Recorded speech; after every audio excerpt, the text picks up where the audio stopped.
ఇలా గవర్నమెంట్ సంస్థలు ఉన్నాయి, అంటే గవర్నమెంట్ అపాయింటెడ్ సంస్థలు చాలా ఉన్నాయి, చట్టబద్ధమైన సంస్థలు చాలా ఉన్నాయి. అదే సంస్థలలో, అదే మీడియాలో, అదే సోషల్ మీడియాలో ఒకరొకరు వందల ఎకరాలు ఇలా సంపాదించారని ఇవాళ రోజు 2 రోజులకు ఒకసారి రాని సందర్భం లేదు. మరి ఇవాళ అట్లాంటి ఎదవలకే కదా సీట్లు ఇవ్వాలని చూసేది.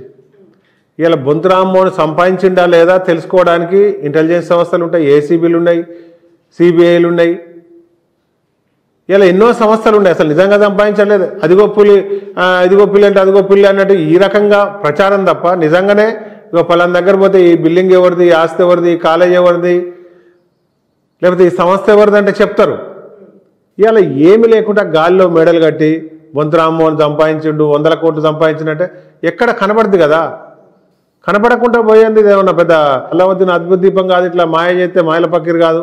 ఇవాళ నిజంగా సంపాదించిండా, లేకపోతే ఈ ఆరోపణలా, లేకపోతే ఇవాళ 100 ఎకరాలు భూములు, 100 ఎకరాల కొద్ది సంస్థలు ఇవన్నీ వచ్చిన వ్యక్తులకు ఒక పక్క ఆరోపణలు అవుతున్నాయి, ఒక పక్క దర్యాప్తు సంస్థలు నిగ్గి తేలుస్తున్నాయి, వీళ్ళకి ఇన్ని ఆస్తులు ఉన్నాయి, ఇన్ని ఆరోపణలు ఉన్నాయి, వీళ్ళని జైల్లో పెట్టాలి, అది పెట్టాలి, ఇది పెట్టాలని బాధ్యత ప్రూఫ్లతో దొరికిన దొంగలు కాదు.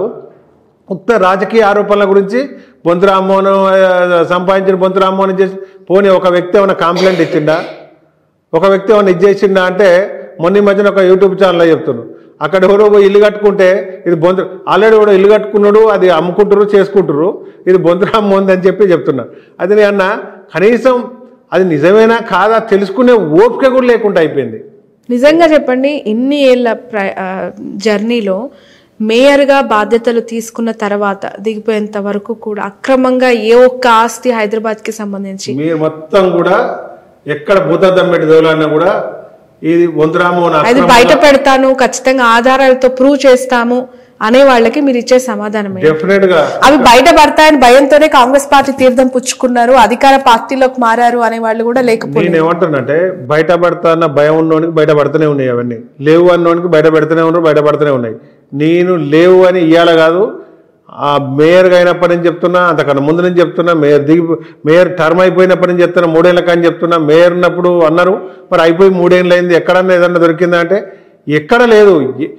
ఎవరికో పోయినప్పుడు ఎవరికన్నా ఇట్లా వచ్చి ఏదైనా ఇష్యూ మాట్లాడితే ఇది చేస్తే, ఎవరికన్నా సహాయం చేస్తే ఇదైతే దాంట్లో నిజంగానే బొంతు రామ్మోహన్ దాంట్లో ఏమన్నా అడ్వాన్స్ ఇచ్చిండా, కబ్జా పెట్టిండా, బోర్డు పెట్టిండా, ఏమైనా చేసిండా అంటే నిజంగా చూస్తే తెలుస్తుంది.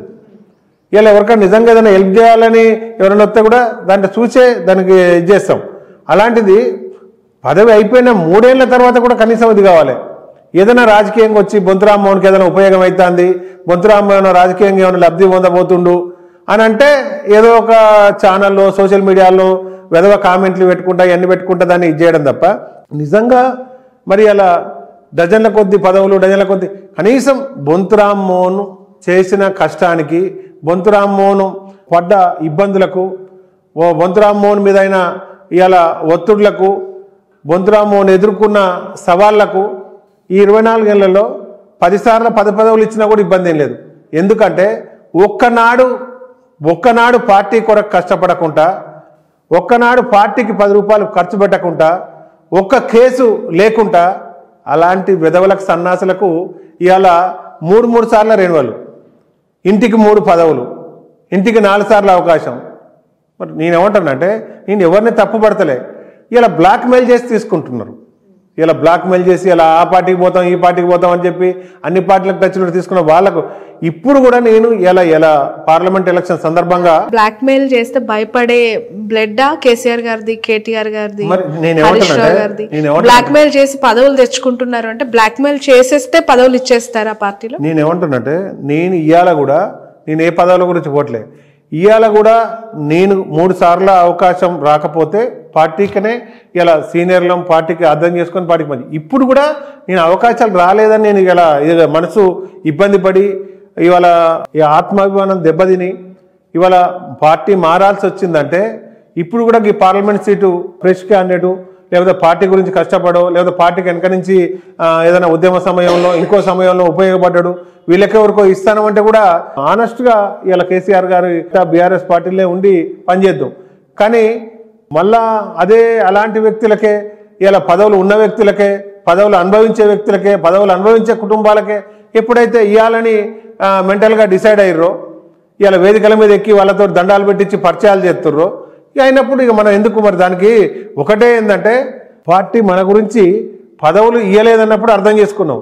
కానీ ఇలా పరువు కూడా పోతుంటే, ఆత్మాభిమానం కూడా దెబ్బతింటుంటే, కనీసం మీకు ఇస్తున్నాం ఇవ్వట్లేదు, ఇవ్వలేకపోతే ఈ కారణంతో ఇవ్వలేకపోతున్నాం అని చెప్పే కనీసం ప్రేమ అభిమానాలు కూడా కరువైనప్పుడు మరి ఇలా గతంలో అన్నారు ఇలా ఉద్యమ పార్టీ అయిపోయింది, ఇది పౌతు రాజకీయ పార్టీ అని. రాజకీయ పార్టీలో ఈ ప్రేమ అభిమానాలు తక్కువైనాయో ఏమో అనుకొని వాళ్ళని కూడా మనం ఎక్కువ ఇబ్బంది పెట్టొద్దు అనుకొని మరి ఇలా ఆ బ్లాక్ మెయిల్లకు లేకపోతే ఆ ఇబ్బందులకు మరి తలకు ఏం చేస్తారో తెలియదు. కాబట్టి ఇవాళ మరి ఆ ఉద్యమ ప్రేమలు అవన్నీ మరి ఉద్యమం అనే సమయం అయిపోయింది. రాజకీయ పార్టీ, రాజకీయ పౌతు రాజకీయం నడుస్తుంది, పక్తు రాజకీయ పార్టీ అన్నప్పుడు ఇక మనం కూడా మన శాయశక్తుల 14 ఏళ్ళు ఉద్యమం చేసినాం, 10 ఏళ్ళు మరి వాళ్ళ ప్రభుత్వం ఉన్నప్పుడు కూడా మన వంతు వర్క్ మనం చేయడం జరిగింది. పార్టీకి ఎక్కడ కూడా నా పదవికి ఎక్కడ నేను ఏం సంపాదించినా ఏం సంపాదించలేదు, 100 కోట్లు లేవు అనేది ఇప్పుడు కూడా బాజాప్తా ఎంక్వైరీ చేసి చేసుకోవచ్చు.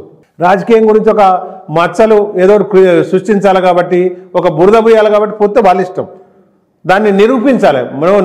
నరన్నేళ్ళు నాలుక కాబట్టి నేను ఏదైనా మాట్లాడతా, నేను ఏదైనా కామెంట్లు పెడతా, పైశాచిక ఆనందం చేస్తా, షాడీజం చూపెడతా అంటే కనీసం కామన్ సెన్స్ తోటి ఇలా బొంతు రామ్మోహన్ కష్టపడ్డ దాంట్లో ఇప్పుడు పదవులు అనుభవించే వాళ్ళు ఎవరు కష్టపడ్డాడు, వాళ్ళకు మళ్ళీ 2వ సారి 3వ సారి 4వ సారి ఇవ్వాల్సిన అవసరం ఏంది? ఇలా బొంతు రామ్మోహన్కి ఇస్తే పార్టీకి వచ్చే నష్టం ఏంది? స్ట్రైట్ క్వశ్చన్, బొంతు రామ్మోహన్ లో లేనిది మీరు అనుకుంటున్న వాళ్ళలో ఉన్నదేంటి?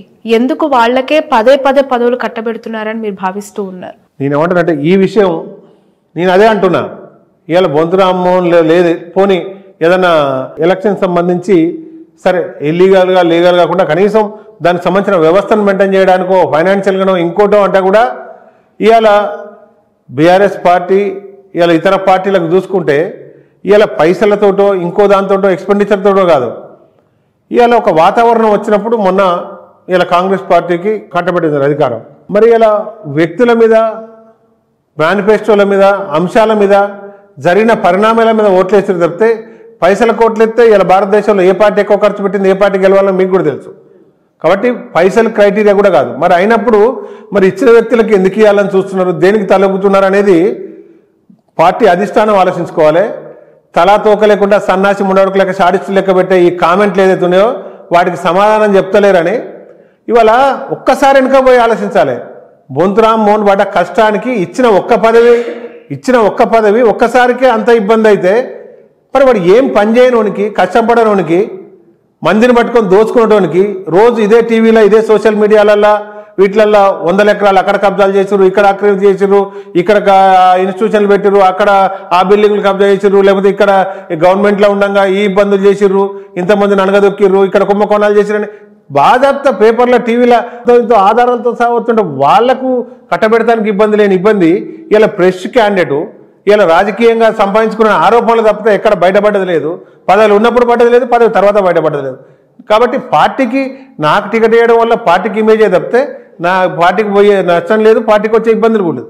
అయినప్పుడు ఇక మరి వాళ్ళకి ఏదో కష్టంగా ఉండొచ్చు, మనం కూడా వాళ్ళని ఎందుకు విమర్శించాలి, ఎందుకు ఆడాలన్న దాంట్లో మరి ఇలా మనం రాజకీయంగా జీవితం కొనసాగించడం కాబట్టి విద్యార్థి రాజకీయాలు కానీ మెయిన్ స్ట్రీమ్ రాజకీయాలు కానీ కాబట్టి మరి అదే రాజకీయాలు ఉండాలనుకుంటున్నాం కాబట్టి ఇలా మనకు మర్యాద ఇచ్చి ఆత్మగౌరవాన్ని కాపాడితే సరిపోద్ది. పదవులు ముఖ్యం కాదు, అధికారం ముఖ్యం కాదు. అధికారం అంతకుముందు తెలంగాణ రాకముందు కూడా అధికారాలు ఉన్న పార్టీలు ఇన్వైట్ చేసినా మన తెలంగాణ ఉద్యమానికి కట్టుబడిపోలేదు.